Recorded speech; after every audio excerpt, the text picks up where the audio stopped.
Hello Stitchers, and welcome to this month's Janome Stitch Club UK.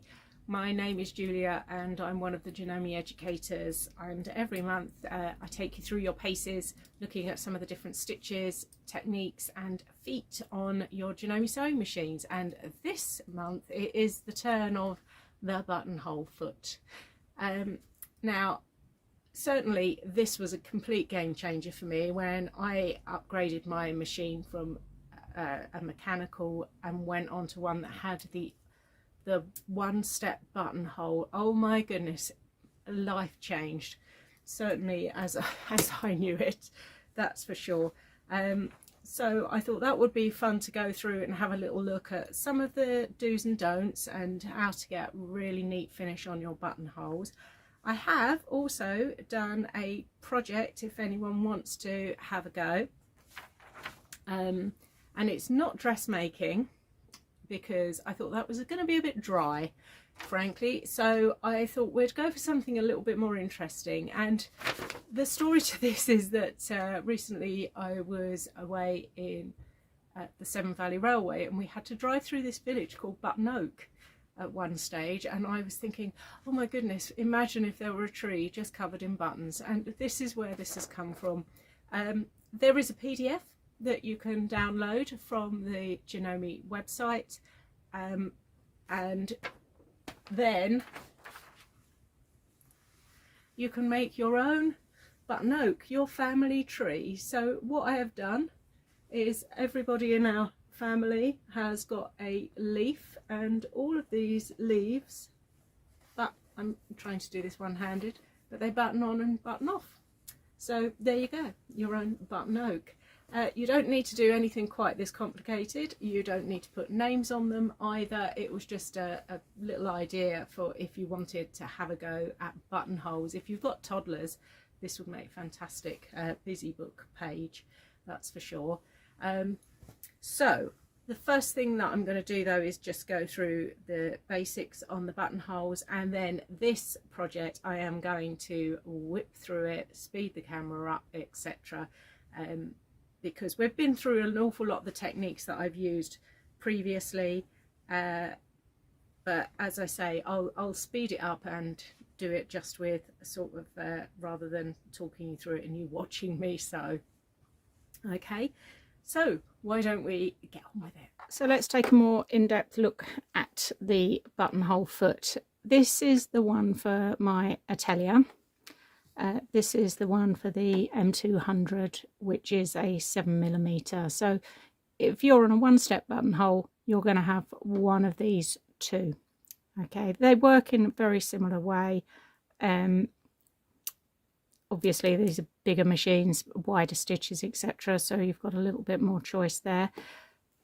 What the first thing you have to do is actually put the button in the back, and there's like a ratchet system here where if you hold it firmly here and then just pull it back until this gap here is big enough for your button, and you pop it in, oops, then it springs out, there we go, until that button is in.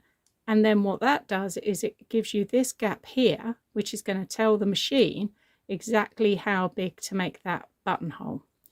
If you are going to be putting buttons on to your garment that have a shank, for example, or they're a weird shape, say they're an aeroplane or something like that, then what I've got is I've got a collection of plain buttons, this sort of button in my sewing box, all different sizes. So I just match it up to the one that's closest to this flat button so that it's going to sit in here much easier, rather than trying to get, you know, that strawberry shaped button in here or something like that. Okay, so they work in the same way. You've got a slight adjustment here as well, the small and the large. So once we've pulled it out, for example, to its largest size here, which is almost 1.5 inches, so quite a big size button, I can also adjust it very slightly. There's a little screw here which brings it back a little bit more, same going in the other direction. Okay, they look terrifying because they're huge, aren't they? But in essence, this is your actual foot. This is all just the gubbins that you need to tell the machine what to do, basically. So I'm going to put the button in the back here. That's going to be the button I'm using on the project. And then I just want to have a quick run through some of the different options that you've got for button sewing and why you've got those different options as well. So there's a little bit of kind of housekeeping to be done. You've got an awful lot going on with this foot. So things to watch are when you actually attach the foot, and here's the, let me use a pen. Here's the bar that is going to go onto your actual ankle here. Okay, I'm just going to drop my presser foot down and then I can just alter it. That's it. But what I want to make sure here is that I haven't caught my thread in it for a start. I want to make sure I'm not going to catch my thread in any of these bits around here as well. Okay, this here is the gap that's from the button at the back, and the most important thing to do is to bring the buttonhole lever, the BH lever as it might come up on your screen, down. Okay, it will either be grey or white or black. I'm going to put a little picture up in the corner here of what you'd get if you were on something like an M200, M100, etc. Because a lot of the machines, if you do not bring this down, it's either going to beep at you or not let you do the buttonhole. Basically, it's going to say, don't be ridiculous, I have no idea how big that button is. Okay, so if I lift that foot up here, you can see what this does. It basically is going to hit the back, stop, which tells the machine you need to stop here. This is how long the button is, and then it will start coming forward. So this is absolutely crucial. Okay, it is not on some machines you've got the needle threader at the front, it's sitting just in behind it. Okay, so make sure that you've got the right thing first. Okay, in the instruction, and I will say this, absolutely do go to your instruction book when you're doing buttonholes. I think the instructions are super good for buttonholes actually, and really show you exactly where everything should be, what you should have on your screen, what stitch, etc, etc. So do. I know I say this every time and I'm not convinced that you actually do it, but anyway, I'm hoping one day finally it will get through. Do use your instruction book. So we've now told the machine what size of button we want to make. Okay, so let's just give ourselves a little bit of fabric under here, and I'm going to drop the presser foot down. Now I'm finding that thread because I do think that's important. Now this is personal preference. If I'm doing buttonholes on a garment, I like to have the bobbin thread up on the top so it's much neater underneath. So I automatically would start with a needle up, down, pull up that bobbin thread, and then I'll have both of these out to the side for when I start sewing. I let it sew a little bit, I'll show you in a minute, and then I actually trim it up. Personal preference. If you don't want to do that, then just make sure, let me get something to poke that back down. Make sure that those threads are over to the side here. Okay, and you can actually kind of hold on to them so that they don't get messed up into your actual buttonhole. You know, we want these buttonholes to be really neat. So I'm going to put us on quite a slow speed and drop that needle down, and then we'll start going. So the first thing it's going to do is a tiny weeny little stay stitch which runs all the way back. Okay, and then it's going to do, this is the point, by the way, sorry, I should have just said that if I wanted to, I could then trim those out of the way. And then it's going to do that little satin stitch over the top. So it's doing the buttonhole in the same way if you've ever been taught to do a buttonhole by hand. This is kind of how you would do it. You do a stay stitch first and then you do your actual buttonholing stitch all the way around. So it's then going to go across when it gets to the bottom, and you see it knew when to stop at the back, didn't it, because we've got our buttonhole lever down. Goes across at the top a few times and then it's going to start working its way back down the other side.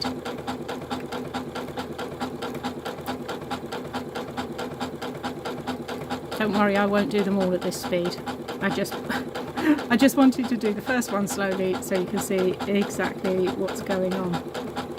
Okay, it's going to get back down to the bottom, over he goes, both sides, and then it's going to do the little lock off, so 3/4 stitches at the end. When it gets to the end, depending on your model of machine, on this one I've got a screen come up, completed raised presser foot. On my 607 or the M200, it beeps to tell me I'm finished. I think that's really important. You want to know that stitch is finished, that buttonhole is finished, because if you're then going to go on and do another one, you don't want it to be confused and start halfway through the process. So that's done and dusted. So here's our very beautiful buttonhole. Okay, and on the back there's our little bit that I can trim away. Okay, so nice and neat. Now, housekeeping again. This here, I think one of the things that people often do, and I'm just gonna stick another piece under here, is that when they are sewing buttonholes, and ask me how I know this, this is very easy to hit. So if I start sewing another buttonhole, okay, back it goes, and then it starts coming forward, and then I'm twiddling around, I think, oh, there's a little thread there, and I do that. Can you see what happened? I have now got the tiniest buttonhole in the world. And the reason for that is, and now it's going to start going down again because now it's completely confused, is because as soon as I touched that sensor then thought, oh, I'm finished. I've got to the end. This is the size of the buttonhole. So that is really, really important not to touch this. Okay. And I know that's difficult sometimes. I find the hardest time is when you're actually on, say, the button at the top of a neck of a shirt or something like that, where you may have the collar out to the side, and it's a case of making sure that is absolutely flat and just slow yourself down so you can keep an eye on everything that's going on. But I know that that's sometimes people say, but I practiced and practiced, the buttonholes were beautiful, I went on to the actual project and then I ended up with this, you know, teeny tiny what's going on. That is what's going on. Okay, and like I say, ask me how I know. I don't know when it occurred to me one day and I suddenly thought, oh my goodness, that is why, isn't it? So look, you can see I've got this mini buttonhole that I didn't really want. So like I say, that is absolutely crucial. You have got, and come back out here so we can see the screen, you've normally got on machines a pretty good selection of buttonholes. So you've got your square ones, you've got the slightly roundy end ones, both ends, or just one end, and then very often you've got these ones as well, the shank ones, which if you've got a button that's got like a little bit of wire or something like that on it, then that's the one you'd use, usually on a thicker coat or jacket as well, maybe for those. You've got a stretch one as well, and then we go into these slightly fancier, like the heirloom one, and you've also got this rectangle as well, which is for doing welt buttons holes or bound buttonholes. Here's one I kind of started earlier, so this is the kind of thing I mean. I'll demonstrate that in a second. So on this particular machine and these bigger machines, what you do get with it as well is a buttonhole plate, which is this, a stabilizer plate. Okay, and what that does is it will hang on, let's get that out of the way and take it off. And what it does is it sits on top, okay, and it sits across the feed dogs a wee bit as sort of protection. I find this really useful, especially if I am on something like a silky fabric, for example, that tend to shift around. So something like this, for example, as I say, it's a bit slippery, so I quite like this. I also think it's quite helpful in kind of lining things up and getting the buttonholes in the right place. On this one, I've actually marked the bottom of the buttonhole, so as I bring it in, I can use this guide here to keep everything nice and straight, because this is the kind of material that is easily going to shift or move as I'm actually sewing it. I haven't used, on something like this, I probably wouldn't use an iron-on interfacing, because I wouldn't necessarily want it, it can wrinkle sometimes when it's been washed. So I've got a sewing one in here, which I can cut away even to remove at the end if I wanted to. I'll talk a bit more about stabilizer in a minute. So as I say, with this, I can kind of keep a bit more of an eye on what's going on. And as I say, it will go, oh, see, case in point, pull down the buttonhole lever. There we go. So up it goes, but it's holding it nicely. There is one of these available that you can get for this buttonhole foot as well. I'll put the picture and the number up in the corner. So if you do a lot of dressmaking, especially if you're using these sort of fabrics, you might actually find that really, really useful. You can use sort of tissue paper and interfacings and things like that as well. But like I say, I do find this really useful for these sort of things. Gives quite a neat finish. So these are probably different size buttonholes now, because I can't remember what size I was doing before, but never mind. That's just demonstrated what I wanted it to demonstrate. So interfacing. So like I say, this is a very fine fabric, and I wouldn't want anything stiff on here, but I would want something, okay? I want something that's going to stabilize that fabric while I'm doing this quite intense stitching and this job here, okay? And it's going to really help. But as I said, what I can then do is I can trim the excess away, so it's not going to actually impact on the drape of the garment or anything like that. And I could, if I wanted to, actually cut away in between here if I wanted to, or equally I could use a wash away stabilizer, which I've done before on those more like organza, something that's a bit more see-through, so you don't actually want to be able to see anything. We've sort of talked a little bit about stabilizers before, but like with everything in dressmaking, I don't want to get too involved in that, because that, you know, that is really opening a can of worms. But when you're practicing your buttonhole, do remember it is going to need some kind of stabilizer. I think the other thing to remember as well is the actual sizing of the buttonholes. I think very often people don't realize that what you can actually do within the buttonhole that you've got is that you can change it. So this was our first buttonhole, just done on the regular settings. So if I then go back to that one, and what I'm going to do is I'm going to take up the width as far as it will go, okay, and I'm also going to take up the stitch length as well.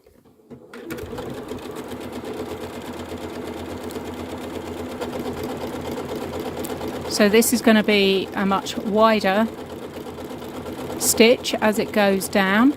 So if you've got a more frayy material, for example, you might want something slightly wider to help alleviate that. Okay, now I took the stitch length up, okay, which has spread it out more. But what I can then do is I haven't moved anything, so I'm just going to run it completely again to fill it in, so we can make a much thicker stitch again on there. And as I say, it really does depend on the fabrics that you're using for this kind of thing. But actually, let's just do that and show you. So look, you can see how much thicker. It was bigger anyway, wasn't it? And then I've gone over it. Oh, I didn't do the other side, but I've gone over it again. So we're thicker again, aren't we? So I do think sometimes people don't realise that, because as with everything, different fabrics are going to be different thicknesses. So, you know, if you've got something this thick, or if you're on something this thick, obviously you're going to need to make adjustments here. To make sure that it's stitching out exactly as you want it. So the bound buttonhole, the welt buttonhole, let's have a quick look at that, because I do think that is a forgotten creature very often. So for example, if you're making a coat and you've got something like this is boiled wool, so this is pretty thick. So to actually do a buttonhole on this, you could do it, certainly you could do it. But if I was doing a coat that I know is going to get quite a lot of push and pull, for example, I do actually think it's worth the extra time and effort. I haven't done the finishing on this, but the extra time and effort to do these welt buttonholes, because they are so smart, and on the underneath as well. So you just get this really nice finish, especially if you're not lining a jacket, which is kind of the thing, isn't it, with boiled wool, that you don't need to completely line it. So it's going to give you a really nice finish on the inside, especially if you do like a Hong Kong finish on the bindings as well. So I'm on that stitch here, so I've just got my rectangle, and again I can adjust that.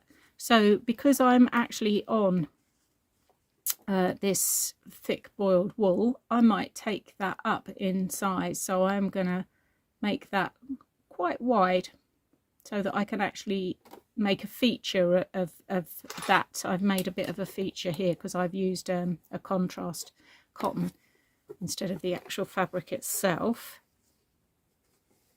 Okay, probably wouldn't use the, hang on, because for this one actually I'm not going to use that. Like I say, it's going to depend on what you're doing.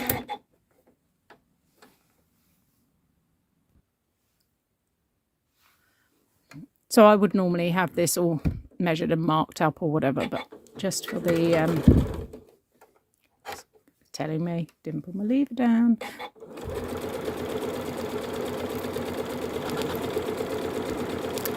So if you can see, it's just doing literally that little rectangle that you need to do.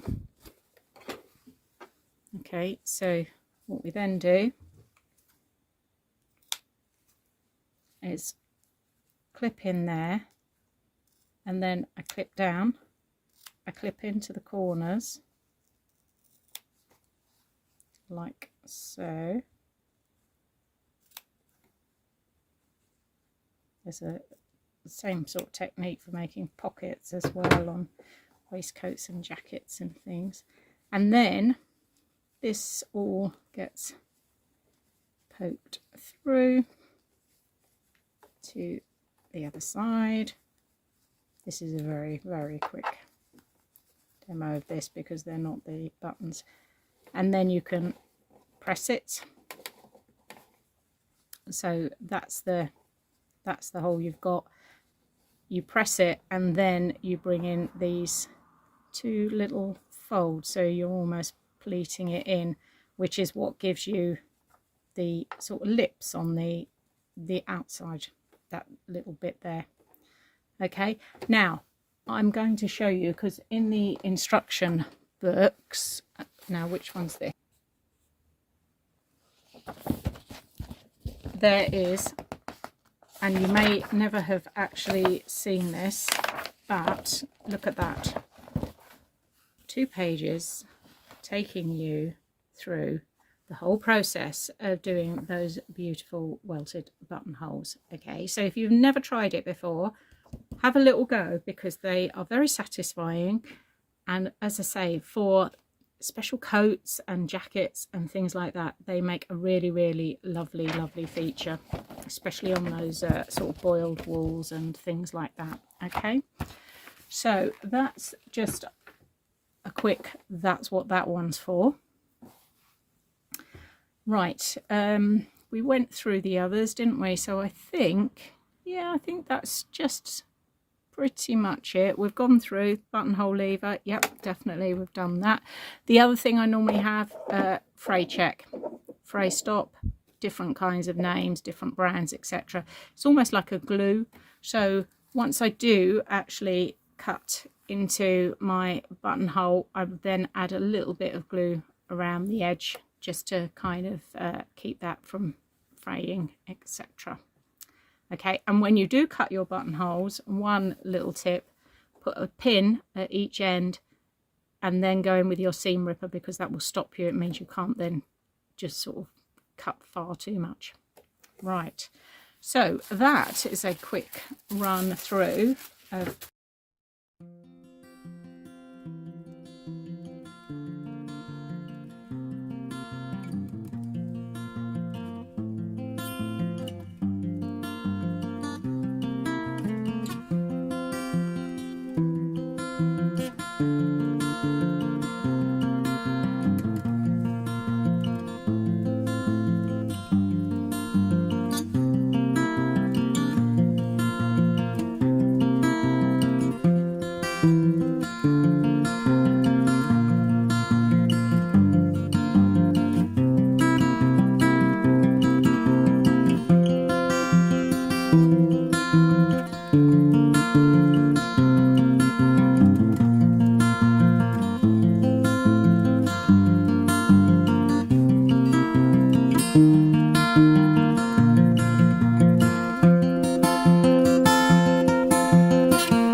So that's us done on buttonholes for this week.